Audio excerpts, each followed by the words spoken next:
Well, hello there. Thank you for joining me for this week's edition of Telile 24/7. I'm your host, Adam Cook. On this week's show, we mark Men's Mental Health Month by speaking to a representative of the Nova Scotia Division of the Canadian Mental Health Association. We'll also have several updates from the Richmond Municipal Council table for you, including a check-in on concerns raised a year and a half ago that certain properties in Richmond County aren't being taxed properly. But we begin with a property tale of a different sort from Isle Madame. We have an update for you on the situation involving Janasta and Vincent Chesson, who lost their home of 20 years to Hurricane Fiona in late September. However, community fundraising and the generosity of people from far beyond Isle Madame, and even those that are anonymous donors on a crowdfunding site, have been coming together to make sure the Chessons will have a new home. Let's get an update on the situation involving Janasta and Vincent Chesson right now. Only 6 weeks ago, a home sat at this part of Highway 206 in Arichat. It was a home that housed Janasta and Vincent Chesson for 20 years. It was the home where they raised their son Jordan, and it was starting to become a home for Jordan's son, the Chessons' grandson. Hurricane Fiona had something to say about that in late September, blowing the roof off of the house and soaking its interior contents. So just a few days ago, that home was dismantled. However, according to Janasta Chesson's sister Jenny Pardy, the Chessons are a step closer to being able to reach their goal of a new home on the same site. To be truthful, I'm always the optimistic person. I think where there's a problem, there's a solution. It's to find that solution, and I'm sure we will come up with something together, everybody together. I'm sure we will come up with something. I'm always the hopeful one. So where does Jenny Pardy's optimism come from?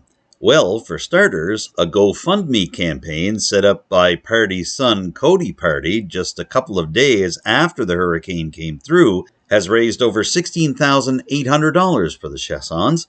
And just recently, on October the 15th, a day-long fundraiser at the Acadiaville Community Centre in West Arichat raised over $8,000 for the couple. It was heartwarming. It really was. A community comes together in times of need, for sure. And you could see that on October 15th, certainly. The support for Janasta and Vincent Chesson was overwhelming all through the day on October 15th in West Arichat, even though we're still in a pandemic, and that impacted the way people made their donations. There was an inflow of people at the beginning, but I think we got a sense of, especially when people were coming in and just dropping money off in the donation box and scurrying back out the door. There's still, what we got out of it is there's still that fear of COVID in with large groups, and of course you have your vulnerable population that are still, and those were the older people were the ones that were kind of just coming in, dropping in the donation box and running back out. There was still that, that threat of COVID, of course. Even with these factors, it was still a successful fundraising day for the Chessons, making an impact not only on Janasta and Vincent Chesson, but on their son Jordan, who spent many years in the house that was destroyed by Hurricane Fiona in September. He left this community after he got his trade in Port Hawkesbury. For him, it was kind of like a homecoming as well, and to feel the warmth of the community coming together to support his family, his parents. Jordan Chesson's current hometown of New Glasgow also chipped into the fundraising efforts for the family, even though that town is hundreds of miles away from where Hurricane Fiona destroyed the Chessons' trailer in Arichat. There was a fundraiser in New Glasgow, which is where Janasta's son and wife and children live, and I believe that raised almost $500. So, with just over $24,500 raised by communities and GoFundMe participants, where do the Chessons go from here? According to Janasta Chesson's sister Jenny Pardy, there is a plan in place, but it will require a lot of things to go right in the coming days and weeks. And it's kind of daunting for the fact that the price of everything right now is kind of outrageous.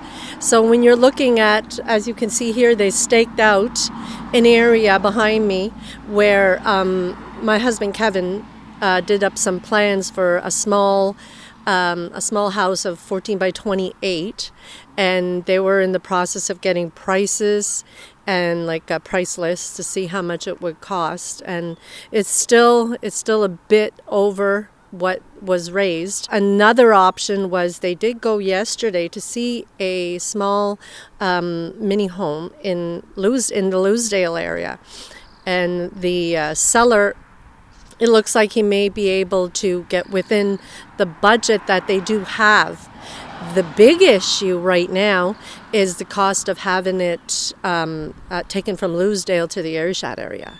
So that's a big cost. That comes with a big price tag, like $10,000. Further complicating things is that even though there has been such widespread community support for the Chessons, the couple is still feeling the emotion of losing their home of 20 years. Jenny Pardee recalls the day that the remnants of the trailer that they have called their home for 2 decades were finally torn down.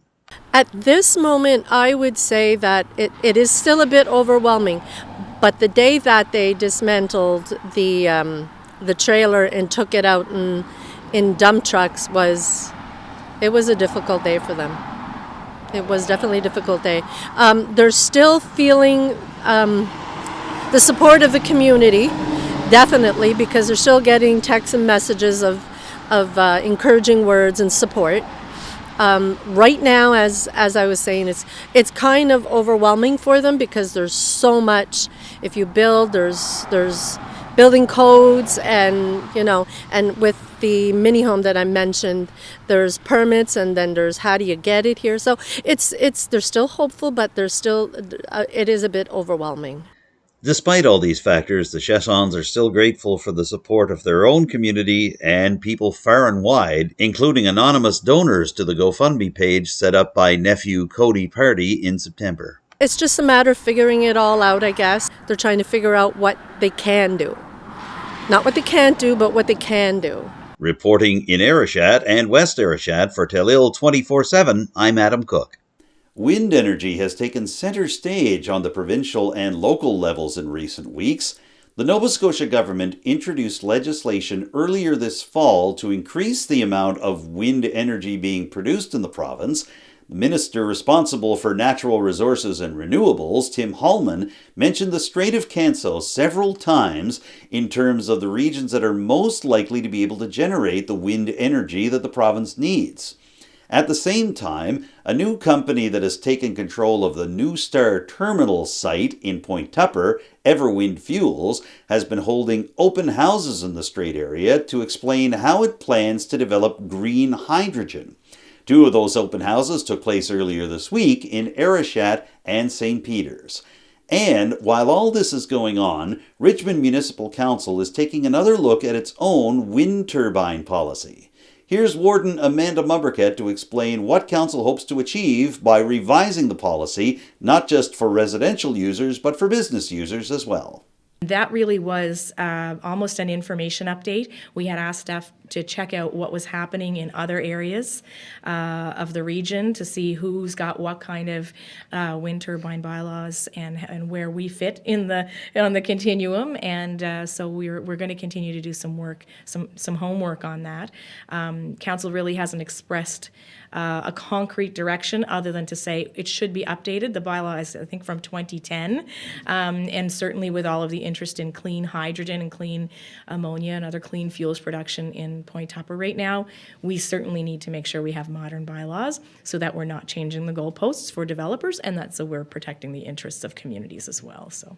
Do you get the sense that these necessary changes are more for industrial customers or for business customers, or are they for individuals looking to set up smaller turbines at their homes as well? Well, I mean, obviously the biggest push is from from the interest of the more industrial customers, but really it should be a policy that looks at the whole spectrum, right, and makes sure, like I said, that interests are protected in the community as well as demonstrating that we are also open for business. So it'll be an interesting, I think, discussion, and I think it will also be a good signal to make to tell industry and to tell communities we are We are ready, for new opportunities. We're ready to be part of an environmentally sustainable energy system here in Nova Scotia, and that's really exciting because, we want to be doing our part for the global climate crisis, and this is a great way for us to get started with that. Right now, we'd like to introduce you to Keith Anderson. He's a lawyer by trade, based in Sydney. However, nearly 20 years ago, his life took a turn that would change him forever in terms of his own mental health and a breakdown that would set him on a completely new path. He is still a lawyer, but he's also a key executive within the Canadian Mental Health Association's Nova Scotia Division. Keith Anderson is the Provincial Lead for Peer Support and Community Suicide Prevention. And since November is Men's Mental Health Month, we thought it might be a good idea to share Keith Anderson's story with you, but also to get him to talk about some of the resources that are available for men and women going through mental health struggles in our province. Here's my conversation via Zoom with Keith Anderson right now. I wanted to begin by centering on Men's Mental Health Month. Of course, that's the month of November. This Sure. is the second year that Telile has looked at this specifically, but I want to talk to you about the situation involving men's mental health and the idea right now, according to statistics released by the Canadian Mental Health Association, the most susceptible group in Canada right now in terms of suicide awareness, in terms of the possibility of committing suicide, is men aged 40 to 60. And I will say that that statistic caught me off guard. And I wonder if you could talk a little bit about that and about why Men's Mental Health Month is so important in terms of recognizing these issues. Certainly, Adam. Okay, thank you. That stat is unsettling, that's for sure. Okay, as there are many stats with respect to mental health throughout Canada. On a personal note, you said age 40 to 60. I'm at the high end of that age group. Okay, so it's kind of hits close to home in that regard as well. Okay, and many years ago, when I had depression for many years, had a breakdown in 2003. Took years of therapy and recovery. Okay, to get in a better life, if you will, and a healthier lifestyle. And I had thoughts of suicide back then. Okay, quite often. Honestly, my breakdown saved my life in a strange way. Okay, it allowed me to be removed from unhealthy workplace. Okay, unhealthy personal life. Okay, to focus on myself. Okay, and November, I think, is a month that to focus on men's mental health. Okay, it's as he mentioned, we try to do so. We've had a number of programs. Okay, we offer a men's peer support program every Wednesday night. Okay, online for free. For World Suicide Prevention Day this year, we had a panel discussion. Okay, on the three men sharing their life experiences. Okay, knowledge about suicidal thoughts. I was the moderator, a different role for me. Okay, but it went well. But yeah, we have to focus on men in particular because men don't go there. As I say, we don't want to discuss this stuff. Okay, it's emotional, it's personal. Okay, we tend to avoid it. Okay, I'm a prime example. Okay, for years I thought I had a horrible, miserable life. I didn't see depression, didn't see stress involved, nothing. Okay, until my breakdown, and then I realized, okay, what's impacted me? Okay, how do I get healthy and so on? Okay, and in November, with a focus, it's important. It allows that voice to be heard. Okay, that collective voice of men to be heard. Okay, and if men simply want to join in and listen to this, for example, perhaps so they can do it from the privacy of their home or office. Again, the stigma is rampant still. Okay, but there's a need out there, and if we can make connections with men, by a focus in November. Okay, different projects are being. We know yours is phenomenal that you're going to be presenting. Okay, I think it's all important. Okay, that focus be there, and for a full month. I am curious about your own situation because you'd mentioned that you had a breakdown in 2003 that was really the breaking point for you. Yeah. What was it like for you trying to get help at that time? Because I think that's a big reason we want to share these types of conversations, is to show how things have changed and how things have hopefully grown Sure. over the past 20 years in terms of mental health advocacy and awareness. But what was that like for you, trying to be taken seriously for what was going on with you? I'm a lawyer by profession. Okay. The breakdown came in Halifax at my sister's residence, 8 o'clock one evening. Okay, March 11th, I believe it was, in 2003. I remember the whole scene. The bar side were very good to me. They provided me a list of psychologists that I could contact. Okay. I was fortunate. I had resources to pay for a psychologist. I didn't know that there was a healthcare system that did not work very well. Okay, I didn't learn that 2 years later when I got into working more in mental health. Okay, that the wait times and such. Okay, outrageous. If I had a broken leg, I wouldn't wait 6 months to see somebody. Right. Might wait a day now, given how the years are working. Okay, but it wouldn't be this. Come back in 6 months and we'll talk to you then. Okay. So back then, I mean, I just was able to afford it, and I went to therapy once a week for 2 years, once a month for another couple of years. Okay. And without that, I don't know where I would be. Well, I want to ask you, just picking up on that, do you feel that things have improved in terms of mental health, at least mental health awareness in terms of men and for the public in general? Obviously, there's still a long way to go, but what do you feel about the way it's recognized right now? Awareness, a big improvement. Back then in 19, 20 years ago, no groups like this, no opportunities. Okay, for a discussion about mental health. I couldn't find anything back then. Okay, I did find the CMHA national website one night. Okay, I'm trying to learn about depression back then, and there's a page on depression. Okay, I thought, well, this is interesting. Okay, and I think there were like 8 or 9 symptoms noted, and I checked out pretty much every one of them. Okay, which was comforting, but unsettling at the same time. Comforting is that, okay, I'm not unique. I'm not strange here. I mean, there is an illness here. Okay, that hopefully I can address it and get healthier. Awareness, I mean, there's more groups. Okay. I've done, seminars, conferences over the years. Okay. Universities, for example. Okay.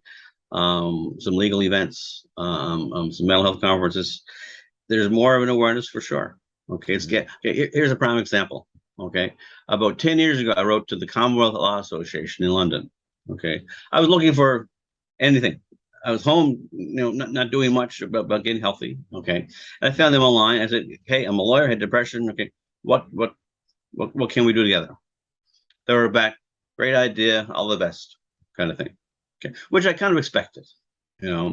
Now, these years later, 10 or years later, I've done 2 conferences with them in the last year or so. I have an article published in the newsletter this month. They're now taking the initiative to address mental health. Okay. Took some time, but they got there. Okay. And that is rewarding. It's great that groups like that are looking at mental health as a discussion at a conference. Okay.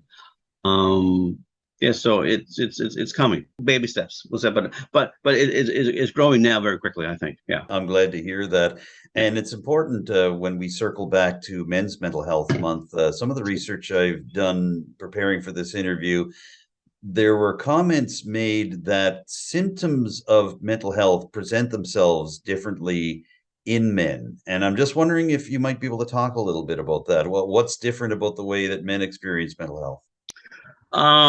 More physical symptoms, I believe. That's one of them. Okay.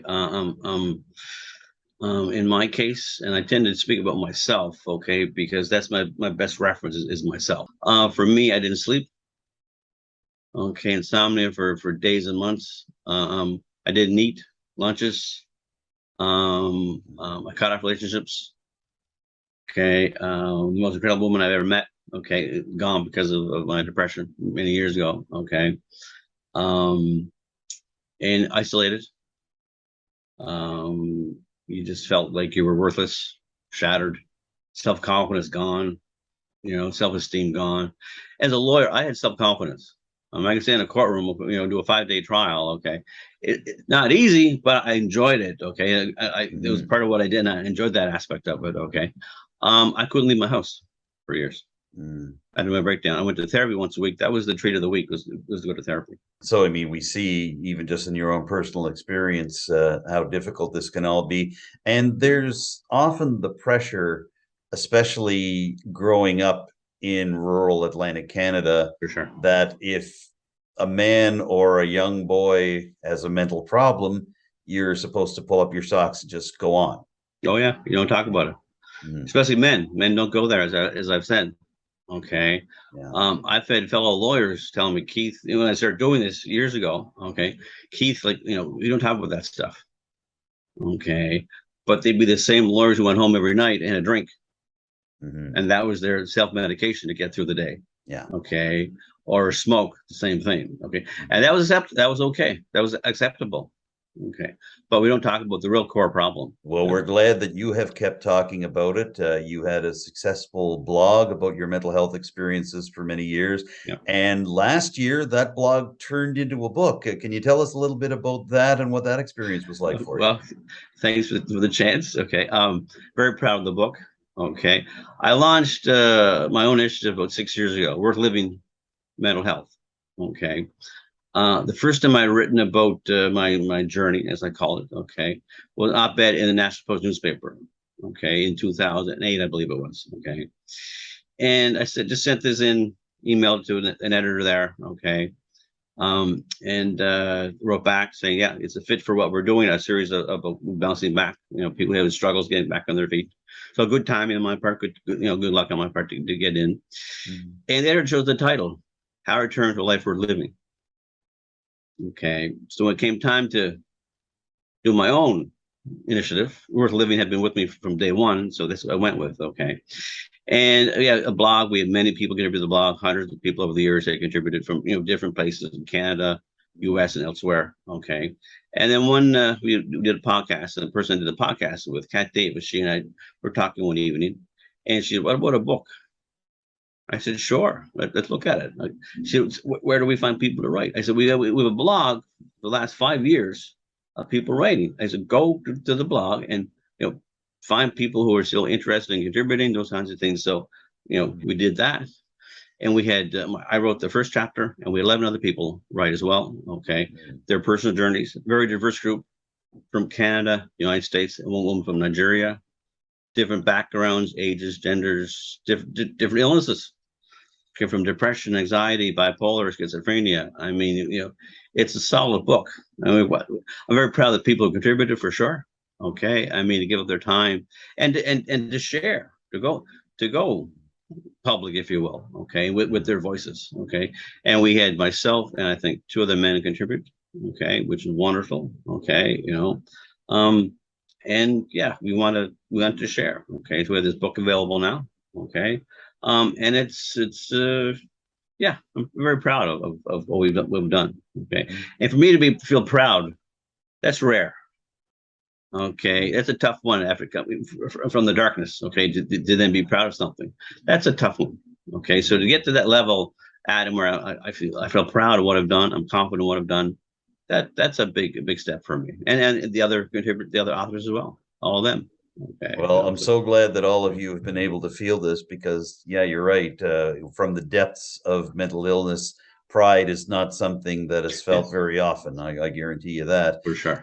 We are winding down here, Keith, and Sure. I wanted to ask you, we've talked a little bit about the peer support group that you have on Wednesday nights. Yeah. But are there any other specific programs that you yourself would like to let people know about, or any resources that you'd like people to know about as we continue to mark Men's Mental Health Month?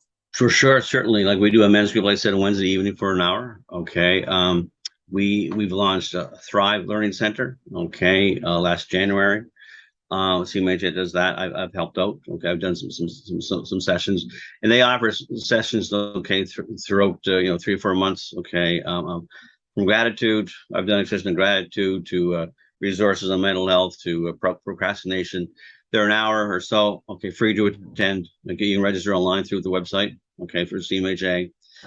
That's a big initiative that we're doing. And peer support as well, okay. And we offer one in the morning on Wednesday morning for a general group, okay. Again, the men's group in the evening on Wednesdays. We do one for women here in City Mines. Okay, I work quite closely with members of First Nations. We've done a youth one the last couple of years. Okay, yeah, and we're branching. We have one coming up on chronic pain and mental health. Okay, All right. So yeah, I invite everybody to check out the website. Okay, please. Okay, because that's where you can register and see what we're offering. And we offer a list of resources as well, which I think is really important. Okay, because back, like you said, back in my day, when I had my dark days, no list of resources available. That's for sure. No. Okay, whereas now it's available and people can access it online and so on. Okay, and again, in the privacy of their own home or office, they can kind of check out things, which I think is important. Okay, so yeah. Well, I'm glad to hear of all of that. And just to wrap things up, Keith, there might be somebody watching this interview right now, either here on the Telile airwaves or online, that needs that help but is afraid to take that first step. What do you say to that person who might be watching and needs that help? That first step can be difficult. It was for me to call a therapist. Never imagined my life I would do so. Okay, but there is help out there. There are kind, helpful, engaging people to contact through CMHA, for example. Okay, other groups as well. I'll mention that. I mean, we offer some great programs. Okay, and it can be anonymous. Okay, it can be private. It can be confidential. Still, groups that we do run are confidential. Okay, that's important. Okay, we try to foster a safe environment for people to join and share. But take that first step. Okay, because I mean, your world can change. It changed for me. Well, we're glad you are here to share your story, and we're glad you are here, period. So thank you so much, Keith, for giving me a couple of minutes here on Telile 24/7. Well, thank you, Adam. Yeah, thanks for the time.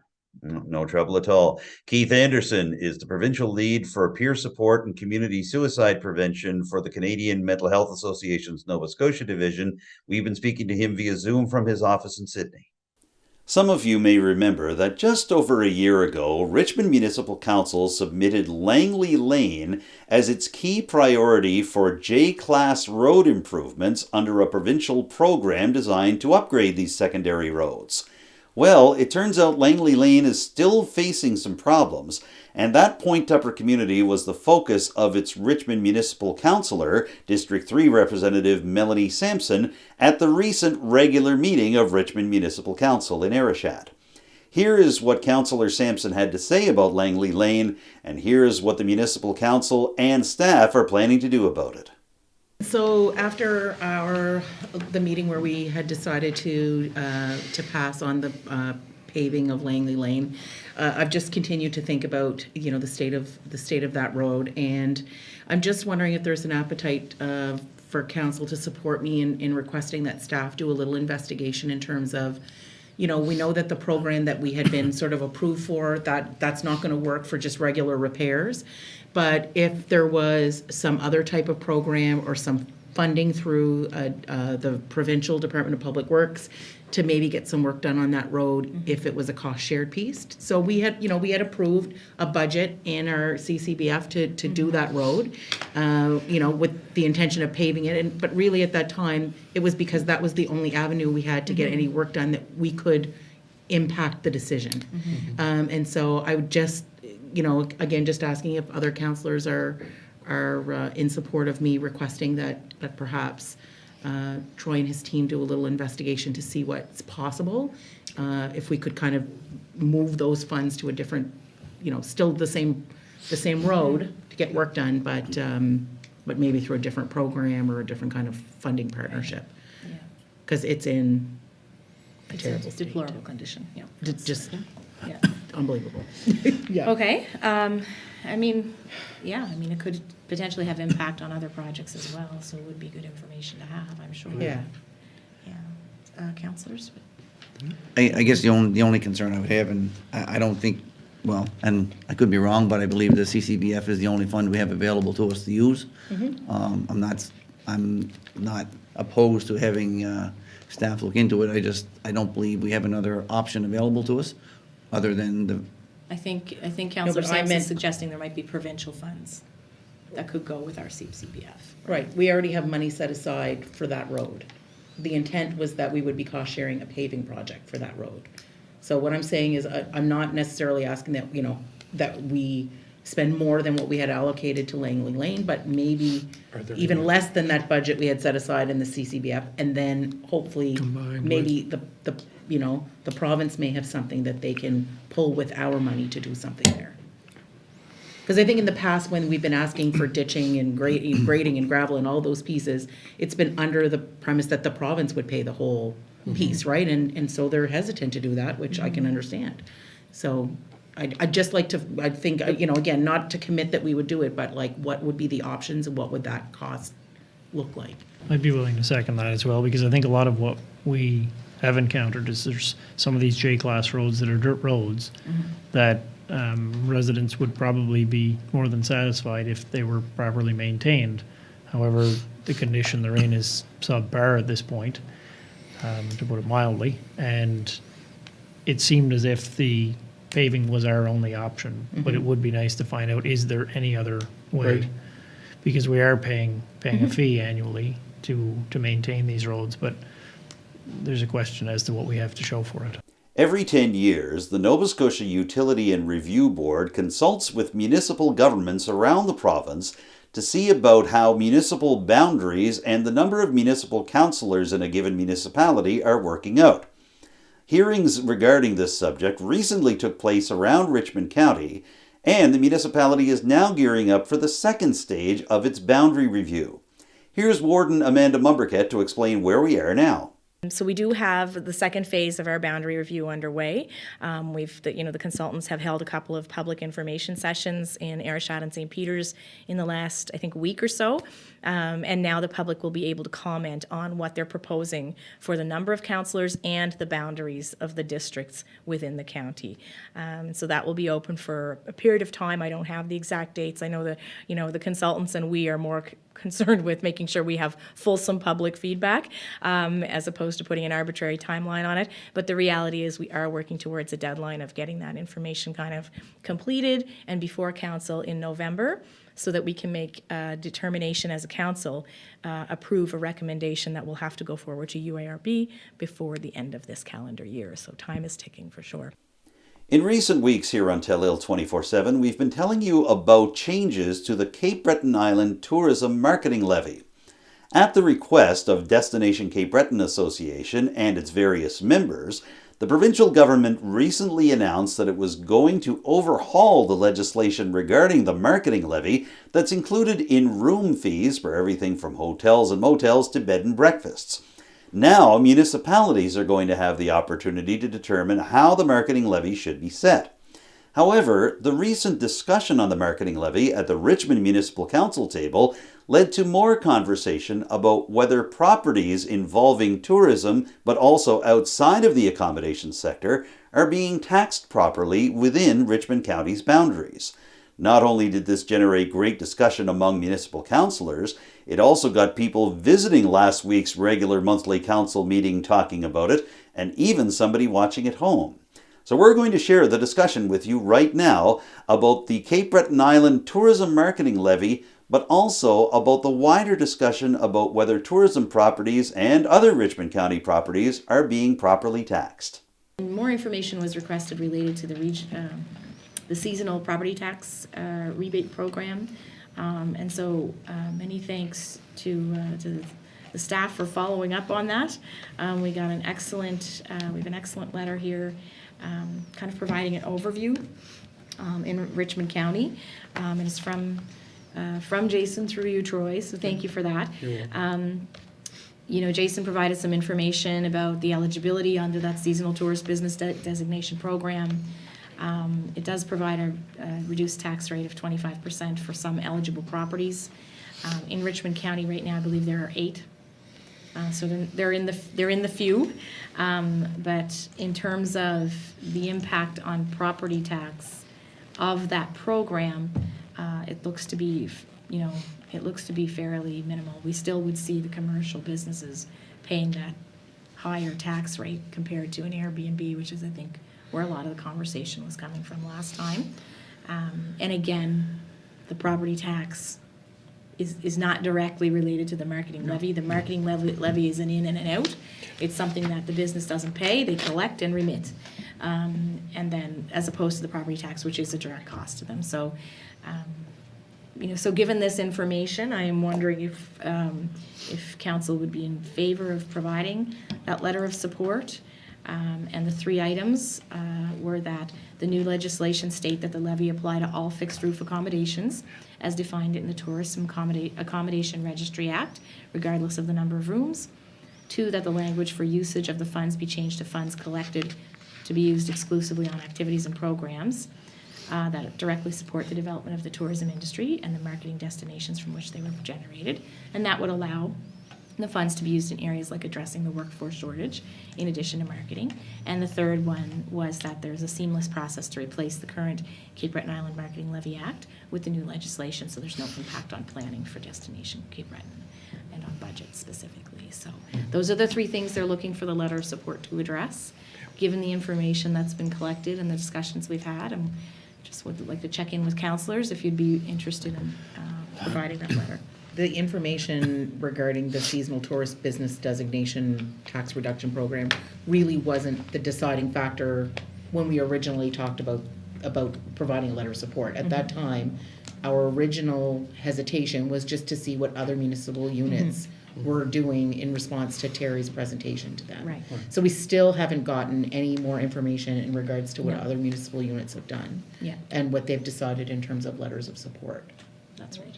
I believe it was Port Hawkesbury that was waiting on, I'd read an article. in the report. They were doing the same thing. Yeah, Well, I sent it to you. Everyone's waiting. They were waiting on the province, I believe. Right. Yeah. And originally, we were surprised that they came asking for the letter right away, because at first, she said they were going to be waiting to see what the province does. Yeah. And then the very next week, we get the request for the letter, and it just didn't connect with.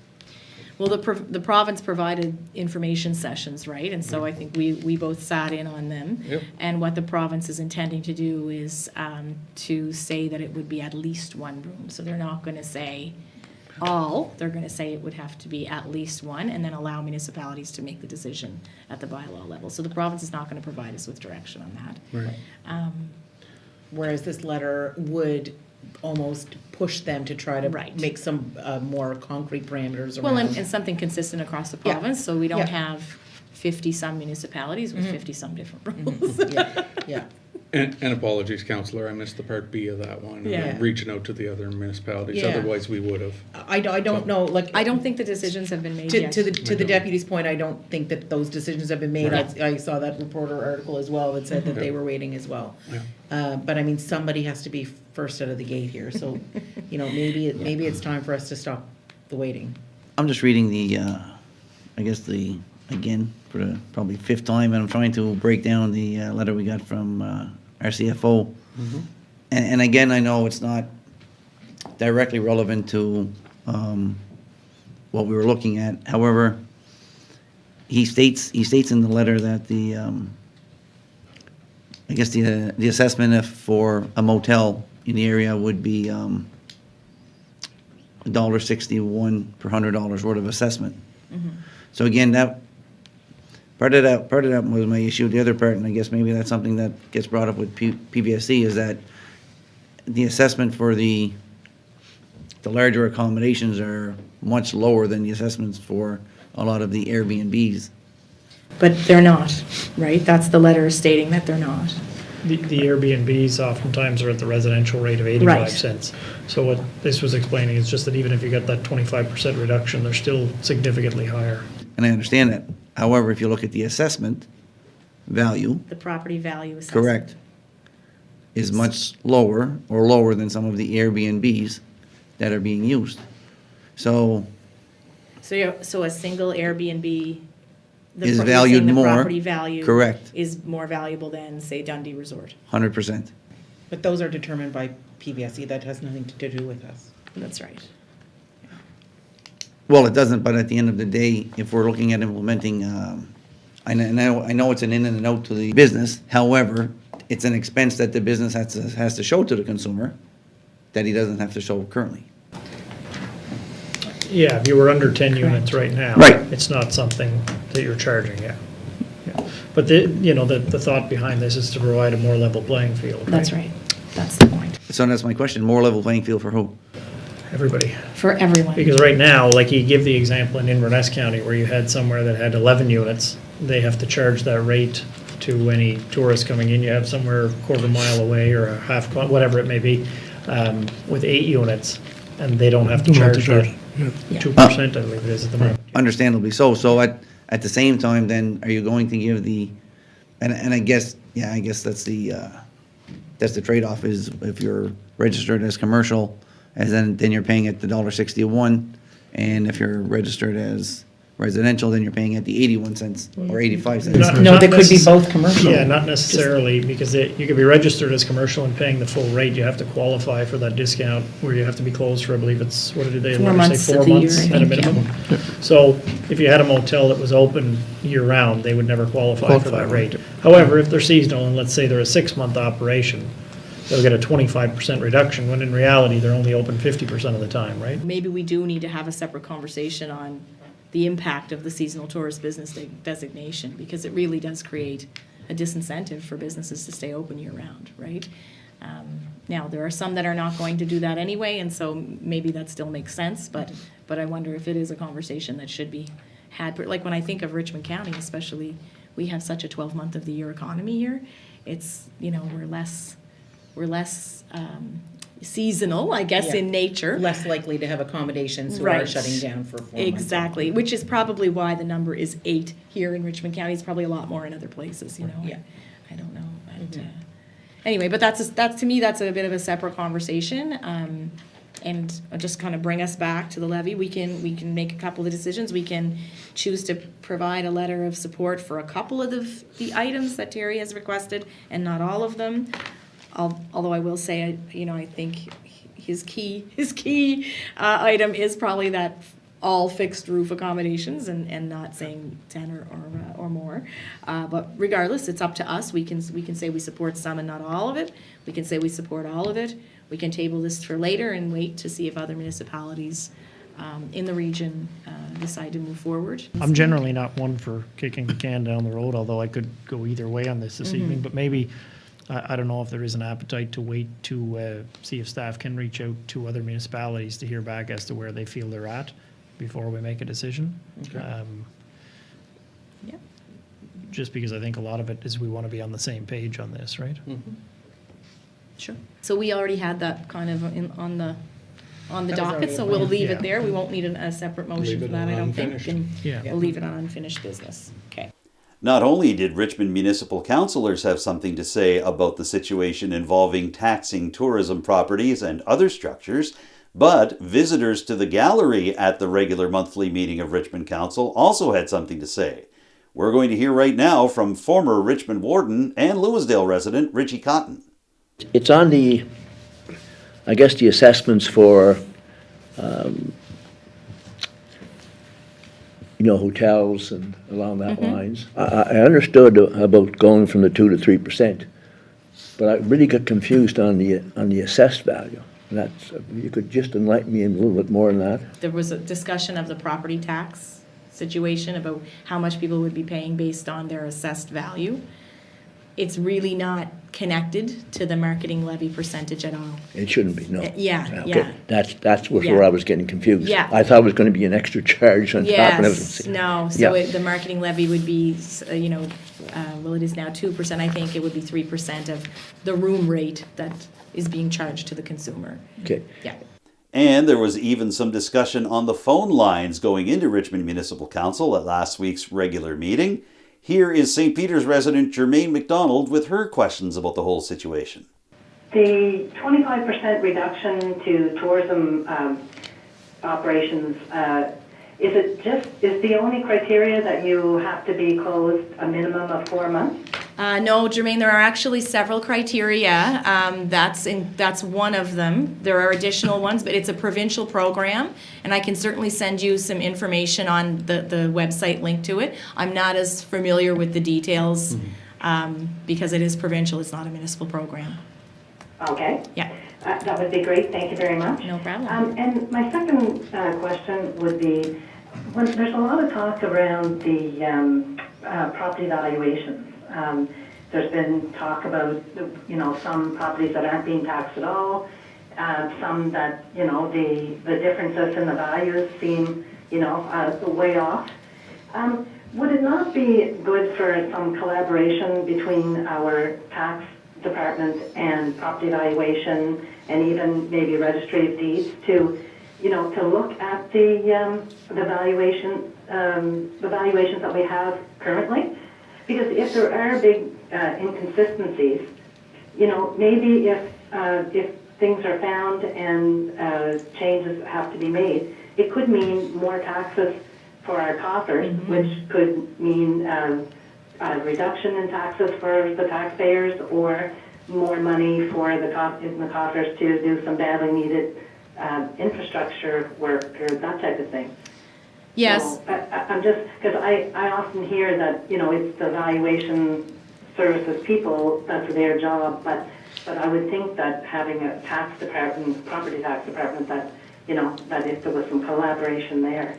Yeah, so that's a great point. And when that had come up, when the discussion on potentially untaxed properties had come up a year or two ago, we did collaborate with PVSC, and there was a whole project that was undertaken. And I think some information was reported back to council. And it was discovered at that time that there was kind of minimal impact, I believe. I'd have to go back and get the details of that report. I think still maybe some questions in people's minds about that, but that was the report they had come back with, and they worked directly with our staff here to get that report done.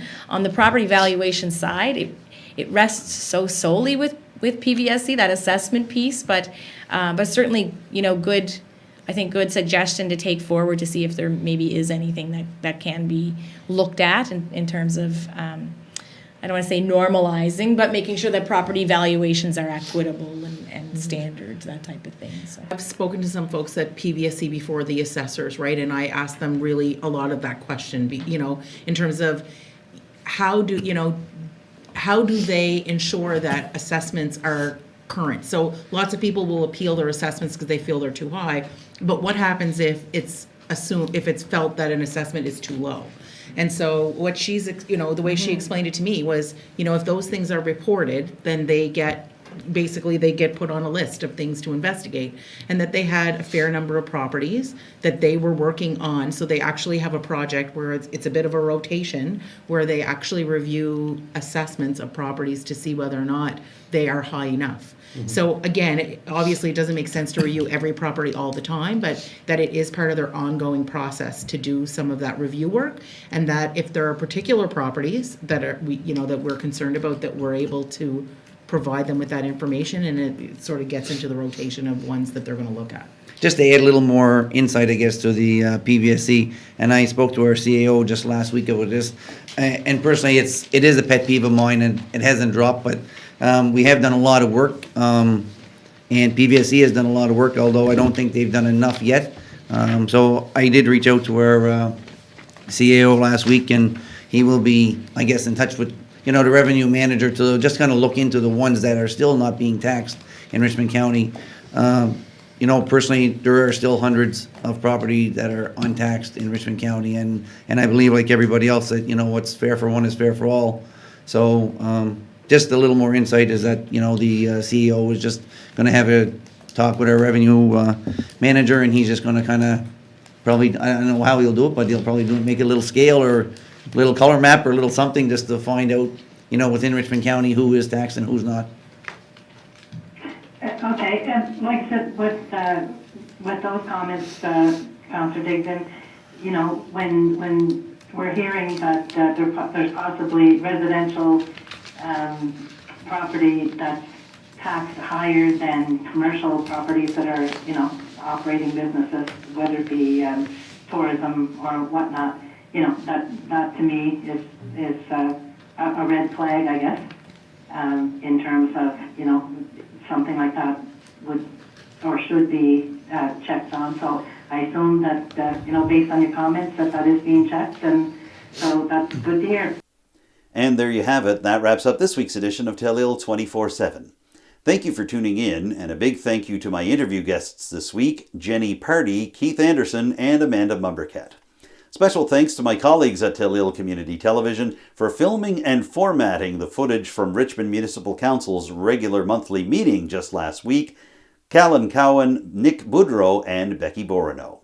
If you have any thoughts about what you heard over the past hour, or you'd simply like to make suggestions for a future edition of Telile 24/7, I'd love to hear them. You can contact me directly by phoning 902-625-8863.